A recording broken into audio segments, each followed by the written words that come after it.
Hello, online speech class. Here's my audience. So for today's persuasive speech, mine is going to be about why you should never text and drive. The first reason is you're being selfish by doing so. A lot of things can happen while you're texting and driving. You can hit somebody can run out in the road, kids playing, you can hit a deer, you can hit other cars. So many things can happen while you're texting and driving. And you might be saying, this is so obvious, everybody knows you shouldn't text and drive. Yeah, this is whatever, silly. But I'm sure many of you have tendencies to glance at your phone or glance at an email, or you know somebody who does so. So even though you might think it's obvious, there's still so many people that still do it. So I think this is a good topic to do. Another reason is it's very dangerous and fatal. I found a really good website called Zebra. They had awesome facts and statistics for this. So there's always many crashes resulting in death and injury every single year. In the US in 2017, the use of cell phones caused about 1.5 million car crashes. 1.5 million crashes, that's a lot. And it also says that 4,637 people died in car crashes in 2018 because of texting and driving. Next, it's obviously illegal to text and drive. I did not know this, but 47 states have banned texting and driving, not all 50. But even so, I know our states, it's illegal to text and drive, so you shouldn't do it because of that. And going along with the last one, if you get caught texting and driving and you get a ticket, this raises your car insurance, so you don't want that to happen. You don't want your premiums to go up. You don't want to pay more money for your car insurance because of something so silly as texting and driving. Everyone knows you shouldn't do it, so don't do it. But a fact for the insurance is it says on that same website, insurance penalties for distracted driving have gained over 8,000% since texting and driving became a thing. So that's a lot, 8,000%. So that's a pretty strong fact. So it's another reason you should not text and drive. So while you're driving, there's three main types of distractions that can occur. The first being a manual distraction. This means you're removing your hands from the wheel. So obviously while you're texting, one of your hands is off the wheel. That's not a good distraction to do. Another one is cognitive distraction. This means your mind is somewhere else. It's wandering somewhere else. You're not focused on the road. While you're on your phone in the car, your mind is not focused on driving. So that's another distraction. And the third main distraction is a visual distraction.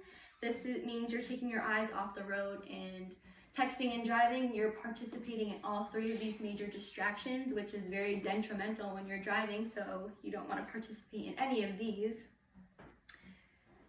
And next we have some more facts and statistics.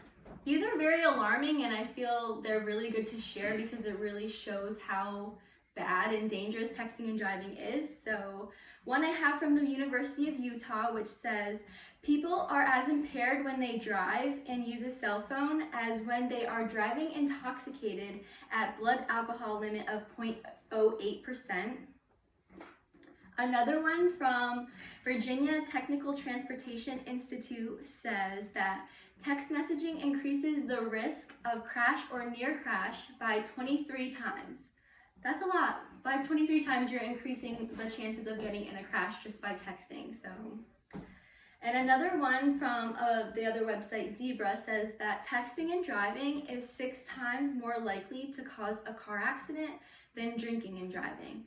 So yes, drinking and driving is also a very bad thing to do, but texting and driving causes 6 times more likely for you to get into an accident. So be very mindful when you're driving to not text. Another article by Napolis on personal injury says texting and driving slows down your reaction time by 37%. So many things can happen while you're driving. Animals jump out, kids are running out, people pull out in front of you or blow through stop signs, or lights change quickly. So if you're looking down at your phone, you're already losing 37% of your reaction time by not paying attention. As for if you were scanning the road and paying attention, you would be able to react to those situations so much faster. Also, a lot of people have this misconception that younger drivers or millennials are mostly the ones that are always on their phones and always texting and driving, and they're causing all of this. But there's proven facts that it really is all ages that tend to do it. Everybody likes to be on their phone. So one fact is that 40% of teen drivers say they have been in an accident when cell phones was the cause of it. Also, 1/3 of older drivers admit to texting and driving. So that just goes to show you it can be all ages that do this. Also, I know I have a personal story to share on this. I'm sure many of you know somebody, or it has happened to you, or a relative or friend that has gotten into an accident resulting in either them or somebody else texting and driving. One of my friends actually got into an accident from texting while she was driving. She was just texting a friend back, but she ended up getting into a bad car accident. She didn't harm anybody else or hurt anybody or get another car involved in the accident. She just ran into a guardrail, but she ended up getting a really bad concussion and she missed out on a lot of things. She totaled her car. She got a really bad concussion, so she missed out on her whole cheerleading season. She didn't perform as well academically because she was recovering from this injury. So there's so many reasons and so many horrible things that can happen from texting and driving.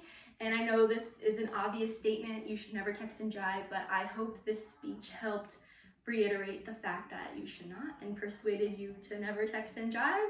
So thanks for listening. Here's my audience again. Bye.